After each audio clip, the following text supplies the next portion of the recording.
નમસ્કાર મિત્રો, આજે આપણે જોઈશું ધોરણ 6 વિષય છે ગણિત પ્રકાશ ગાલા સ્વાધ્યાય પોથી ધોરણ 6 પ્રકરણ છે 3 સંખ્યાની રમતનું સોલ્યુશન કરીશું, જેમાં પેજ નંબર 27-28ના દાખલાઓ ગણીશું.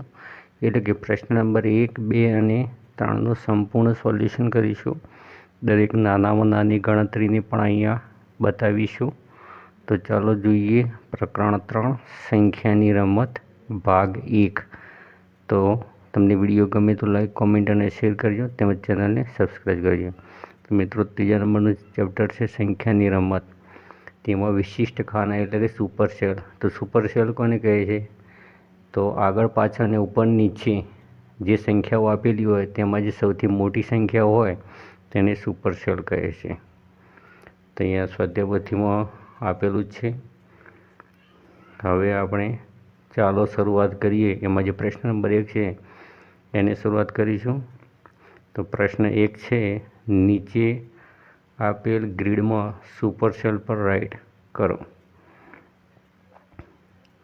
તેમાં પહેલા નંબરમાં છે 4341, 3210. તો એ 3210 કરતાં 4341 કેવા છે? મોટા છે, એટલે સુપરસેલ થશે. પછી 3210, 4341 અને 6900 કરતાં નાના છે, એટલે આવશે નહીં. 6900 એ 3210 અને 5294 કરતાં કેવા છે? મોટા, એટલે 6900માં ટીક થશે. 5294 એ 6900 કરતાં નાના છે. 2043 કરતાં મોટા અને 1, એટલે કે એ નહીં આવે. 2433 પણ નહીં આવે. હવે 7689 તે 2433 અને 1470 કરતાં કેવા છે? મોટા છે, એટલે સુપરસેલ ગણા છે. પછી બીજા નંબરનો દાખલો જોઈએ. તેમાં 5349 1171 કરતાં મોટા છે, એટલે સુપરસેલ ગણા છે. તેવી જ રીતે 8375 નહીં આવે, 1171 નહીં આવે. હવે 9401 જે 8375 અને 6300 કરતાં કેવા છે? મોટા છે, એટલે 9401 સુપરસેલ ગણા છે. એવી જ રીતે 7543 6989 અને 6300 કરતાં કેવા છે? મોટા છે. ત્રીજા નંબરમાં જોઈએ તો 937, 584, 852 અને 432 કરતાં કેવા છે? મોટા છે, એટલે 937 આવશે પહેલી લાઈનમાં. પછી બીજી લાઈનની વાત કરીએ, તેમાં જે 741 છે એ 584, 432 અને 652 કરતાં કેવી છે? સંખ્યા મોટી છે. એ 3 સંખ્યાઓ કરતાં મોટી છે, એટલે 741 એ સુપરસેલ ગણાય છે. 432 નહીં આવે, 198 નહીં આવે, 652 પણ નહીં આવે, કેમ કે એના ઉપર નીચે અને આગળ પાછળની સંખ્યાઓ કેવી છે? મોટી છે. હવે 342ની વાત કરીએ તો 198 અને 289 કરતાં કેવી છે? સંખ્યા મોટી છે, એટલે એ સુપરસેલ ગણાશે. તો 342 સુપરસેલમાં આવશે. મિત્રો, અહીંયા 83 લાઈન તમારે મેળવવાની નથી, આગળ પાછળ અને ઉપર નીચે. એવી રીતે 71100 એ 25423 અને 49549 કરતાં મોટી છે, એટલે સુપરસેલ ગણાશે. 34900 જે છે એ 25423 અને 18232 કરતાં મોટી સંખ્યા છે, એટલે 34900 આવશે. 49549 નહીં આવે. 91229 એ ઉપર નીચે આગળ પાછળ કરતાં કેવી છે? મોટી છે, એટલે આવશે સુપરસેલ ગણાશે. 18232 નહીં આવે, કેમ કે ઉપર નીચે અને સાઈડવાળી સંખ્યાઓ મોટી છે. 84500 એ 52214 ને 49549 કરતાં કેવી છે? મોટી છે, એટલે સુપરસેલ ગણાશે. અને 66901 એ પણ સુપરસેલ ગણાશે, કેમ કે 18000 અને 52000 કરતાં મોટી છે. પાંચમા નંબરની વાત કરીએ તો 6924 એ 4210 અને 3969 કરતાં મોટી છે. તેવી જ રીતે 7200, 4200 નહીં આવે. 8411 આવશે, કેમ કે 5900 અને 7200 કરતાં કેવી છે? મોટી છે. 3969 નહીં આવે. 2004 તો બીજી લાઈનમાં એક જ સંખ્યા નહીં આવે, કેમ કે ઉપર નીચે અને આગળ પાછળની સંખ્યા એના કરતાં મોટી છે. તો આપણે વાત કરીએ ત્રીજી લાઈનમાં 9425 તો 3969, 8742 અને 7231 કરતાં કેવી છે? મોટી છે, એટલે 9425 આવશે. પછી એની એ લાઇનમાં બીજી 3 સંખ્યાઓ છે એ કંઈ નહીં આવે, કેમ કે એ બધી ઉપર નીચે આગળ પાછળની સંખ્યાઓ કરતાં નાની સંખ્યાઓ છે. તો મિત્રો સુપર સેલમાં એવી સંખ્યા હોવી જોઈએ કે ઉપર નીચે આગળ પાછળની સંખ્યા કરતાં એ સંખ્યા મોટી હોવી જોઈએ. અને છેલ્લે છે આ લાઇનમાં 8242, જે 2442 અને 5858 કરતાં કેવી છે, મોટી છે, એટલે સુપર સેલ ગણાશે. દાખલા નંબર 6ની વાત કરીએ તો 706 એ 9 અને 4 કરતાં મોટી છે, એટલે 706 સુપર સેલ ગણાશે. પછી બીજી ત્રીજી સંખ્યા નહીં આવે, 481 આવશે, કેમ કે 100 અને 340 કરતાં મોટી છે. જે 4 નહીં આવે, 12 પણ નહીં આવે, નાની સંખ્યા છે. 124 પણ નહીં આવે અને 100 પણ નહીં આવે, એટલે બીજી લાઇનમાં એક સંખ્યા નહીં આવે છે સુપર સેલમાં. ત્રીજી લાઇનમાં દેખીએ તો 228 4 અને 39 કરતાં મોટી છે, એટલે આવશે. 39 નહીં આવે, 27 પણ નહીં આવે, 601 આવશે, કેમ કે 100, 555 અને 27 કરતાં મોટી છે 601. પછી 57 નહીં આવે, 79 આવશે, કેમ કે 39, 57 અને 68 કરતાં 79 કેવા છે, મોટા છે, એટલે સુપર સેલ ગણાશે. પછી 68 નહીં આવે, 555 પણ નહીં આવે. તો મિત્રો આમાં એ 5 સંખ્યાઓ ટોટલ સુપર સેલમાં આવે છે, 6થા નંબરમાં.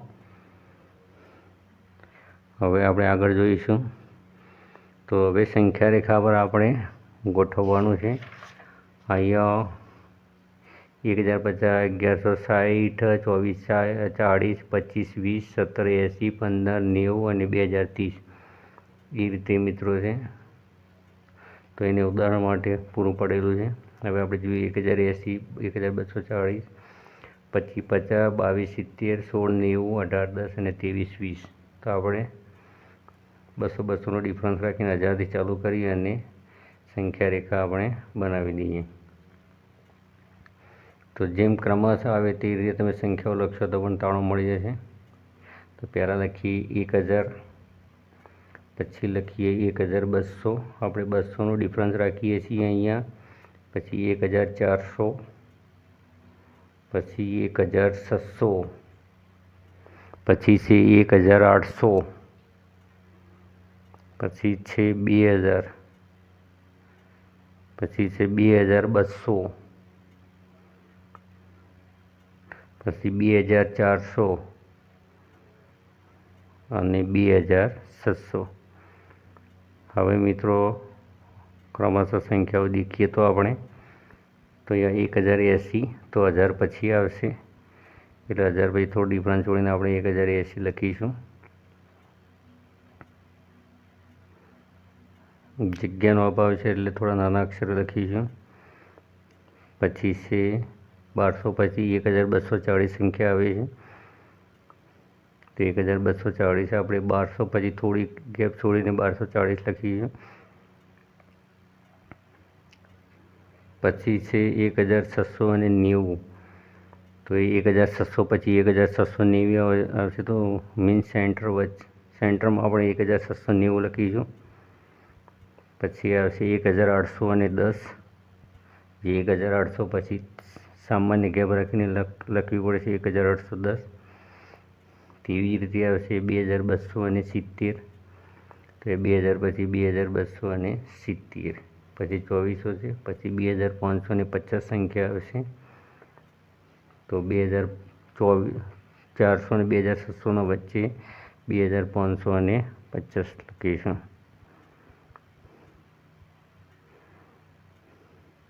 તો આ રીતે કુલ 1, 2, 3, 4, 5, 6 અને 7 સંખ્યાઓ છે. તો આપણે સંખ્યા રેખા પર જ્યારે લખતા હોઈએ ત્યારે આ રીતે આડાવડી સંખ્યાઓ હોય છે, પણ તમે ક્રમશઃ લખતા જશો કે કોની પાછળ આવશે તે રીતે, તો ક્રમશઃ ચડતો ક્રમ બની જશે. ત્રીજા નંબરની સંખ્યામાં જોઈએ તો મિત્રો અહીંયા પણ 200 ડિફરન્સ રાખી અને સંખ્યાઓ લખેલી છે. તો 2600થી સ્ટાર્ટ કરી છે, તો 2600, 2800, અહીંયા જગ્યા ખૂટ છે, 3000, 3200, 3400, 3600, 3800, 4000, 4200. હવે વાત કરીએ તો 2630, તો 2600 પછી 2630 આવશે. તેવી જ રીતે 2840, તો 2800 પછી 2840 આવશે. 2840 પછી છે મિત્રો 3910, તો એ 3800 પછી 3910 આવશે. આપણે ક્રમશઃ સંખ્યાઓ લખતા જઈશું, ભૂલ ના પડે એટલા માટે. 3450, તો એ 3400 પછી 3450 આવશે. પછી છે 3050. એવી રીતે મિત્રો હવે સંખ્યા છે આપણે લાંબુ કરવું પડશે. 4200 અને 4400 અને 4600 સુધી આપણે સંખ્યા રેખા લાંબી કરવી પડશે, કેમ કે અહીંયા એક 4520 વાળી સંખ્યા છે. અહીંયા આવે છે 4260, અહીંયા 4400 લખીશું. પછી થોડી આગળ લોબી કરી અને 4600 લખવા પડશે, કેમ કે છેલ્લી સંખ્યા છે 4520. તો 4520 છે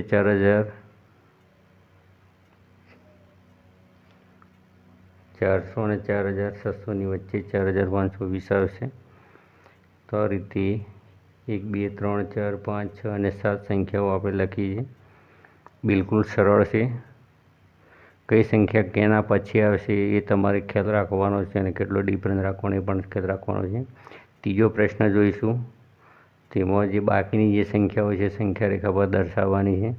તો મિત્રો અહીંયા 1060 પછી 1100 છે, એટલે 20નો ડિફરન્સ હશે. તો 1020, 1040, 1060, 1080, પછી 1100, પછી 1120, પછી 1100 અને 40. તો 20નો ડિફરન્સ છે. 1100 અને 60, પછી 1180, પછી 1200, 1220, 1240, 1260, 1280, પછી 1300 અને 1320.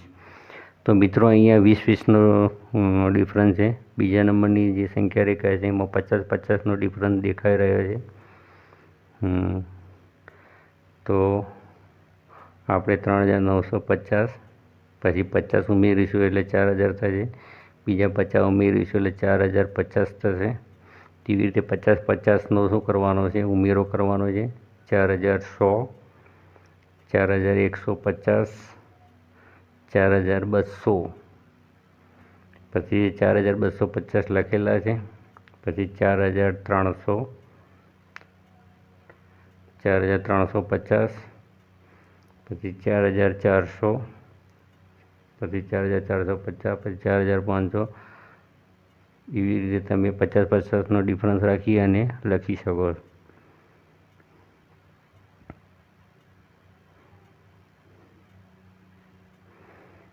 હવે ત્રીજા નંબરની જે સંખ્યા રેખા છે મિત્રો, એમાં 10-10નો ડિફરન્સ છે. 10 ઉમેરી અને સંખ્યા રેખા બનાવેલી છે. અહીંયા 50-50નો ડિફરન્સ હતો. તો ત્રીજા નંબરમાં જોઈએ તો પહેલાં 17000 લખીએ આપણે, કેમ કે 10નો ડિફરન્સ છે. તો પહેલી સંખ્યા છે 17000, 17010, 17020, 17030.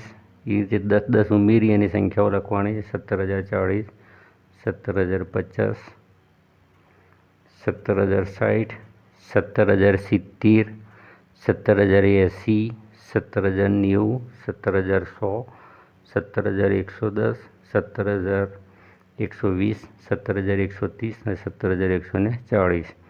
એ રીતે ક્રમશઃ સંખ્યાઓ આવશે.